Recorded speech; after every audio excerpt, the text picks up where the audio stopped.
Arabella, I want to take you and us, all of us, into the restoration lab. Yes. Right? And this morning we had the opportunity to meet with Rosella Lardi, the head restorer, and her team at the restoration lab here.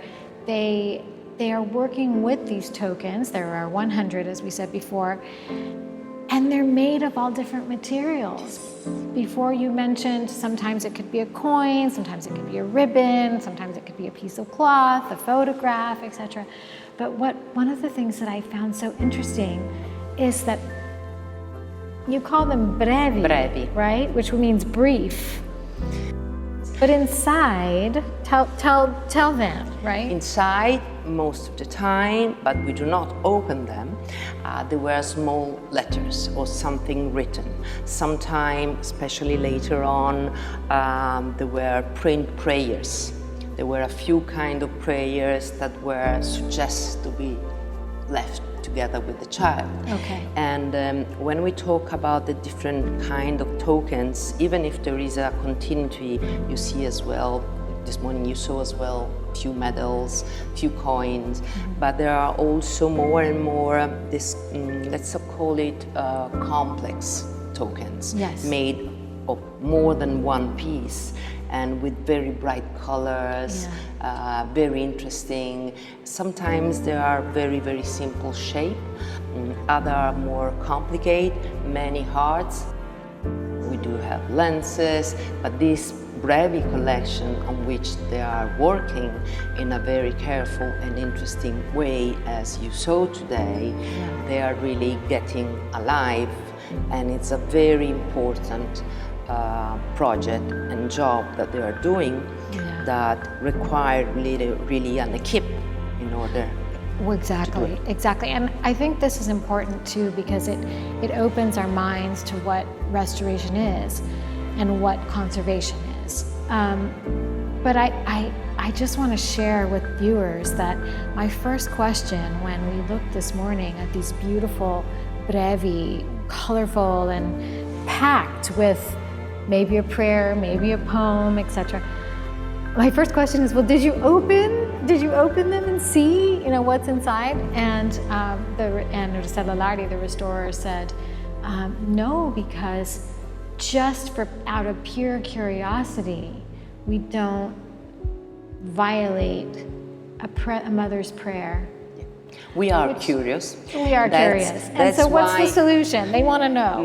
So we are not going to open them even because they are authentic. We are not really restoring them. We are just cleaning, doing some small adjustment in order, let's say, a maintenance.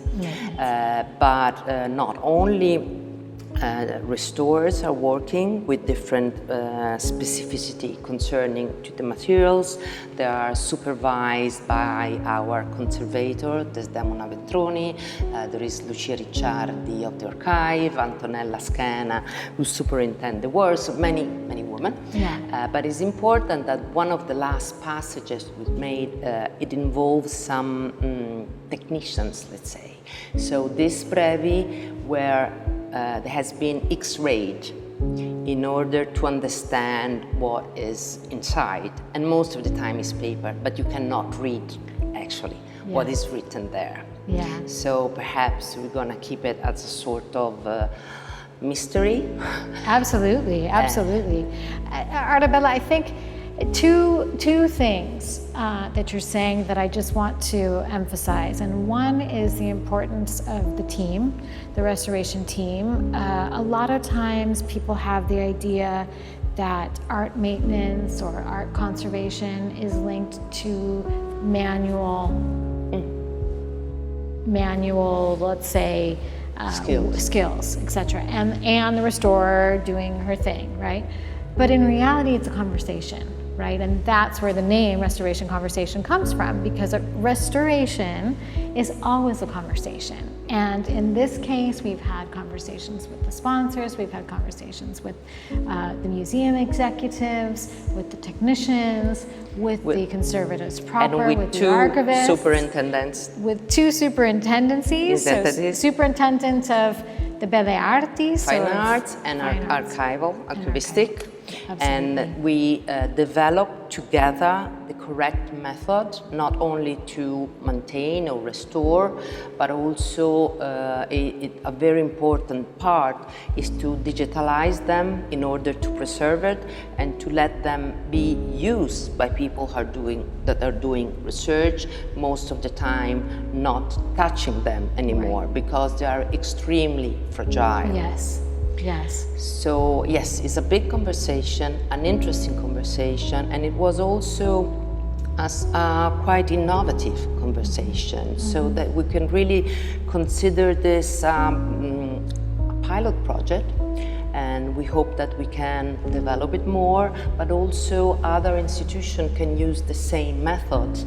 And as you see from Rio, not only they have been carefully looked and then cleaned, but then they have been taken out, detached from the documents and put in particular bags. Detached. They've been detached. Right, Yeah. detached.